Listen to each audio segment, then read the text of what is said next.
All right, let's look at the warm-ups here. Okay, now this first one says find the midpoint, correct?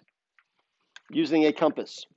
So we've kind of talked about it, but we said it was how we did a perpendicular line at the beginning. So I'm going to show you how this would look. All right, so we got that side, or that segment AB.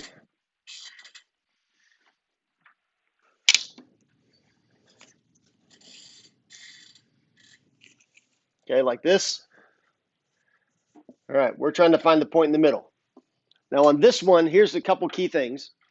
They don't give you values or points, right? You guys with me on that? So that's how I know I'm going to use a compass and actually try to physically find the middle.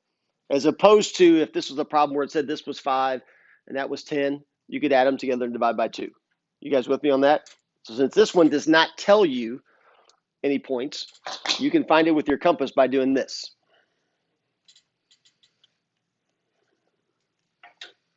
I'm going to open up my compass just so I know that it's more than halfway, okay? And then I am going to make an arc, a big one, from this endpoint around like that. And I'm going to do the same exact thing on the other side. I'm going to go to B,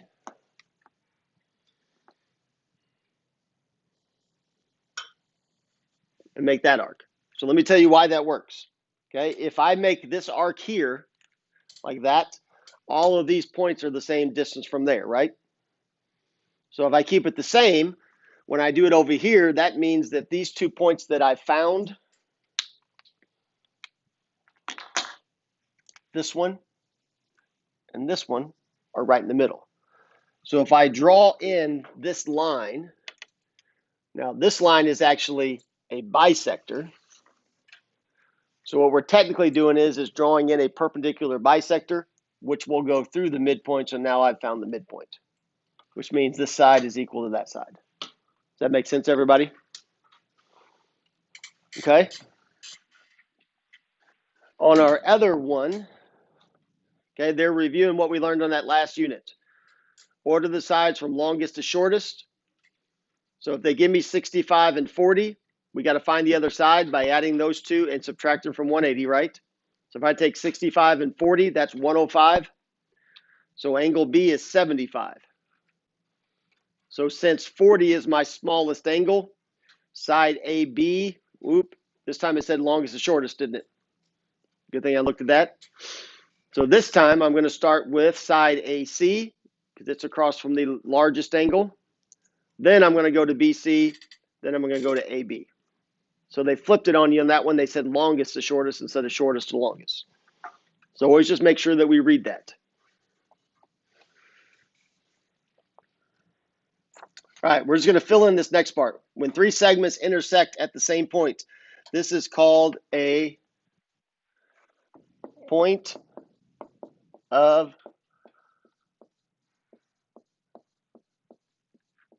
concurrency.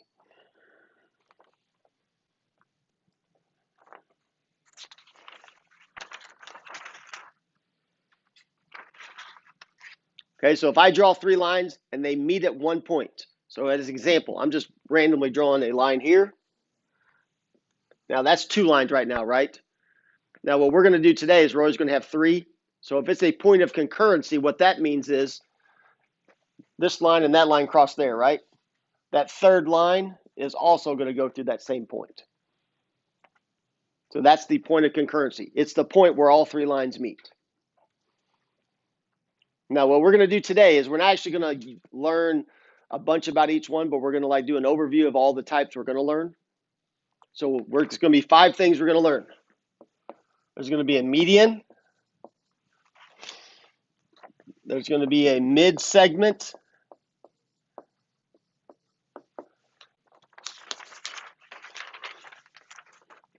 There's going to be an angle bisector. There's going to be a perpendicular bisector. I don't know if I planned this out well. Now I'm off the film. I'll have to come back to that since you can't see me now. And there is an altitude. Okay, so there's 5 of them. So a median, let's do that one first. Okay, all of these, now to give you an overview of what we're going to do. In a triangle, okay, we're going to draw in 3 segments each time. You guys with me on that? Now, these 3 segments almost always, except for one case, will meet at one point. That one point is the point of concurrency. So the first one we're talking about, the name of these are medians. Okay, a median, now you're going to be filling in blanks again, is a line or segment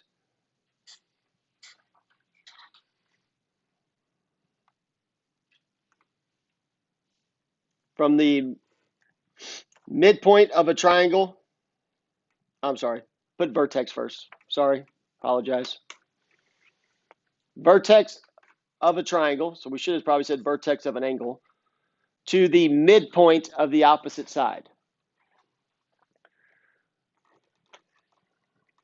So it goes from a vertex to a midpoint. So you guys agree that all angles have 3 sides and 3 angles, right?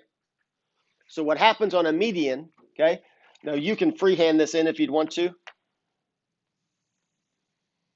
If I started this vertex and I went to the midpoint over here. Now if I'm diagramming this, just showing you that's a midpoint, I would show equal marks there. Does that make sense? Now what happens when I draw in the median, no matter what the size of the triangle is, when I draw in all 3 medians, they all go through one point. Doesn't matter what kind of triangle it is. If you draw in the 3 medians, all 3 of them will meet at one point.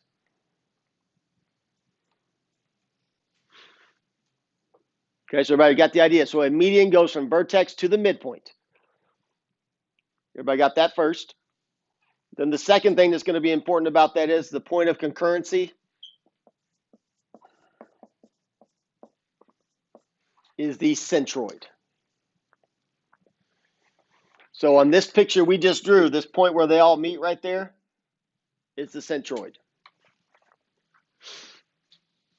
And we will learn something about that on our next lesson.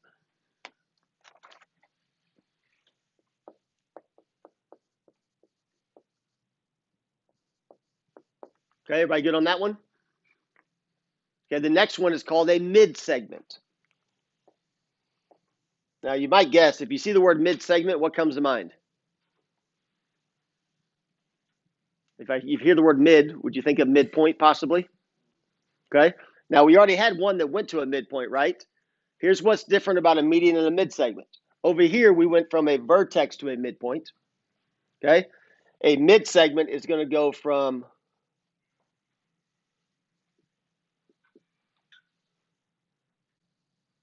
midpoint to midpoint. So you're filling in a line or segment from the midpoint of a side of a triangle to the midpoint of another side of a triangle. So everybody see what we're doing here? Went from that midpoint to this one.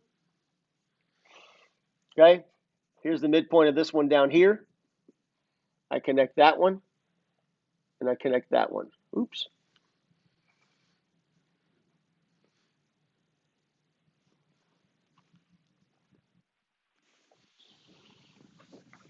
Okay, so in this case, do you guys think this one has a point of concurrency? It does not. So on this one, there is no point of concurrency. So down at the bottom, we would circle false. I think you should write down no point of concurrency. This is the only one that does not have a point of concurrency.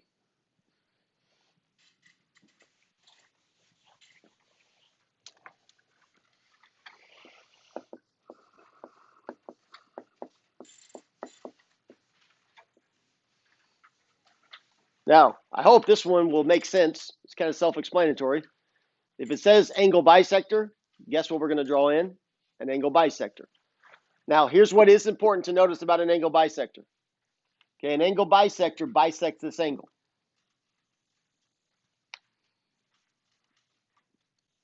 Which means these two parts are equal. You guys with me? Now, the odd thing about this is it's going to look like a median, kind of. It does not have to go to the midpoint. Has everybody got that? If it was a special triangle, like an equilateral, it would. Sometimes isosceles, one side will do that. You guys with me? but it's not going to the midpoint necessarily. It's just going to the other side. So on this one, we're putting linear segment from the vertex to the opposite side such that it bisects the angle. So vertex, and it bisects the angle.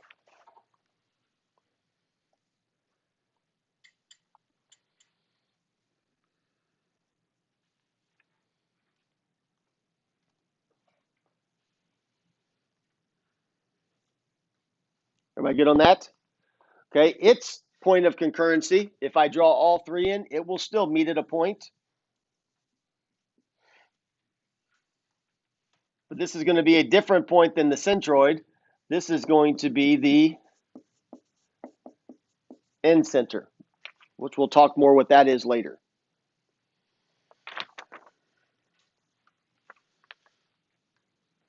Okay, so that point of concurrency is the end center.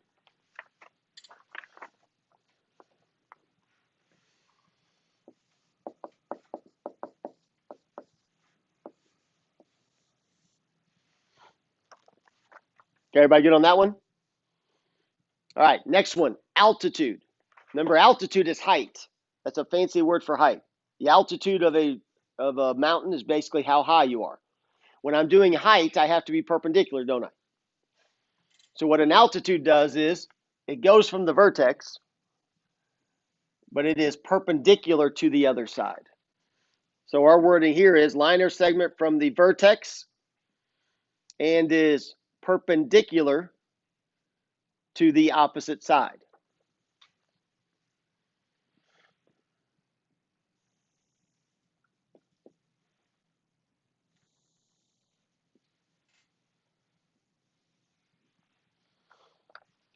So if you draw in all three altitudes, it will still meet at a point. It is going to be called the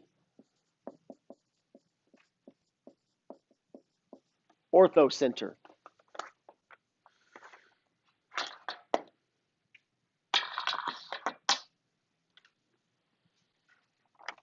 Okay, and then the last one that we're going to talk about this unit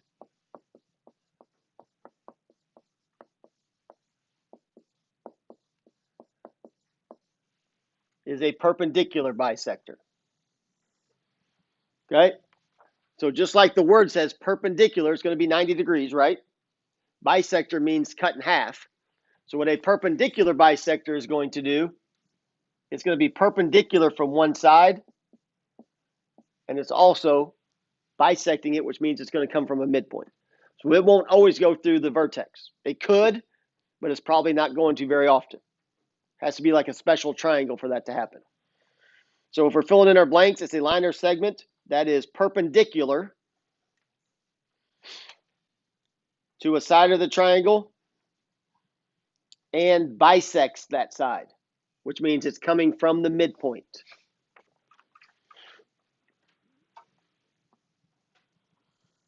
Now, if we draw this in, and I know you guys are freehanding it right now, they are still going to meet at a point.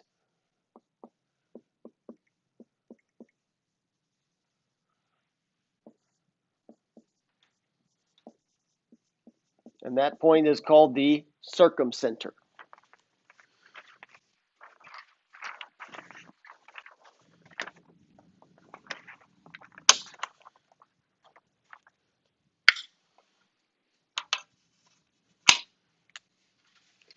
Okay, so a couple things here, and I'll let you work on some practice. So for this unit, this would be what's important to be good at this unit. Okay, let's read like in lesson 1, we learned two facts basically. How the angles and the opposite side compared, right? And then we learned what the three sides of a triangle have to do to make a triangle. Okay, the nuts and bolts, or the most, like the foundation of this unit, is going to be these 5 things. So as you may guess, each day we're going to go over one and the properties that are associated with them. So if you will do this by the next time we meet, if you can memorize what a median is, goes from midpoint to vertex, what a midsegment is, midpoint to midpoint, what an angle bisector is, goes from vertex across, but it just bisects the angle.